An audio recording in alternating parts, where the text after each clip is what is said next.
Sino nga ba si Pugong Biyahero bago siya naging isang sikat na charity vlogger?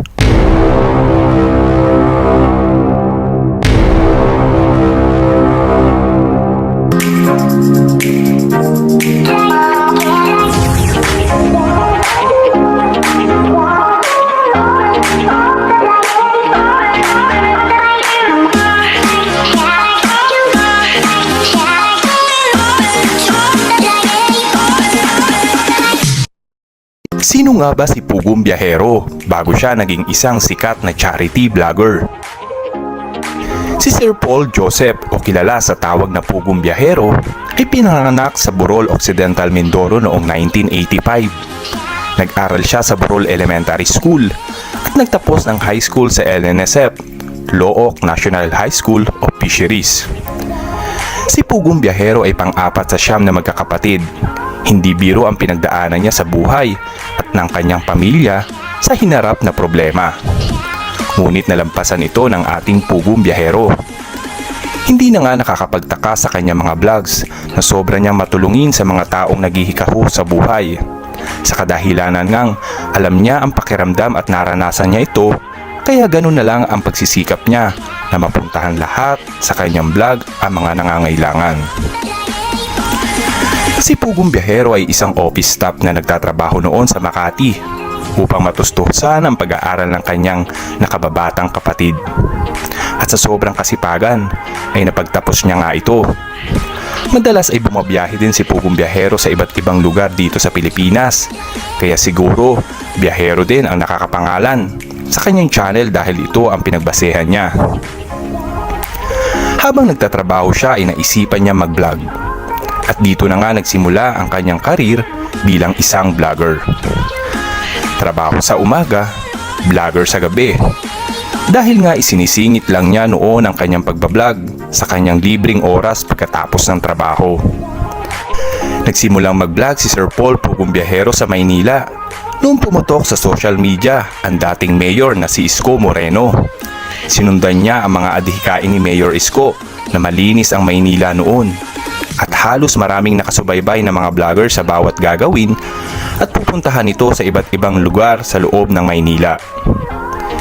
Di kalaunan nga'y napagtanto ni Sir Paul Pugong Biyahero na okay ang pagbablog. Di man kalakihan ang kita noon, ngunit masaya siya sa kanyang ginagawa. At napagdesisyonan nga niya na mag-resign sa trabaho at ituon ang buong atensyon sa pagbablog.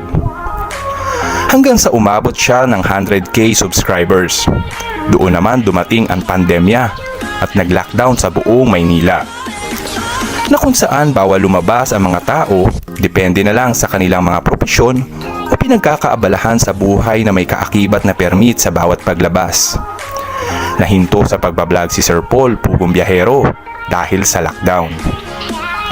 Kaya minabuti muna niyang umuwi ng probinsya sa Laguna kung saan nandoon ang kanyang pamilya.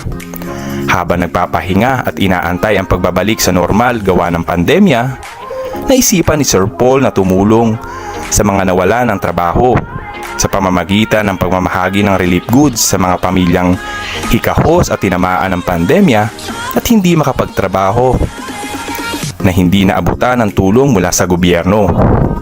Upang maipabatid ang suliraning ito sa mga kinauukulan, naisipan ni Sir Paul na i-vlog din ang pagtulong niya sa mga taong hinahatiran nila ng relief goods sa gitna ng pandemya.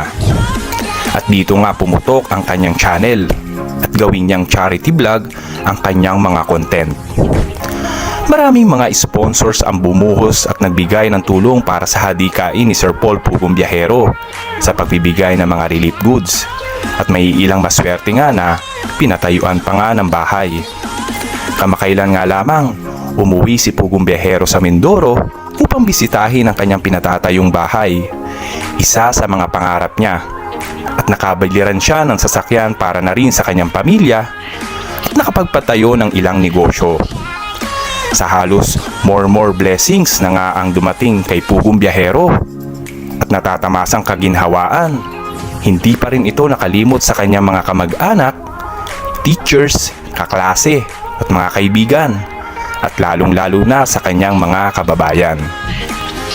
Si Pugong Biyahero ay nagsimulang tumulong sa South area ng Batangas. At doon nga, marami siyang napagawa ng bahay at nabigyan ng pangkabuhayan sa tulong na din ng ating mga mahal na sponsor. At ngayon nga, ay dumako naman siya sa norte sa Davao, kung saan inakyat niya ang bundok ng mga tribo ng Matigsalog at nagbigay ng tulong sa mga nangangailangan doon.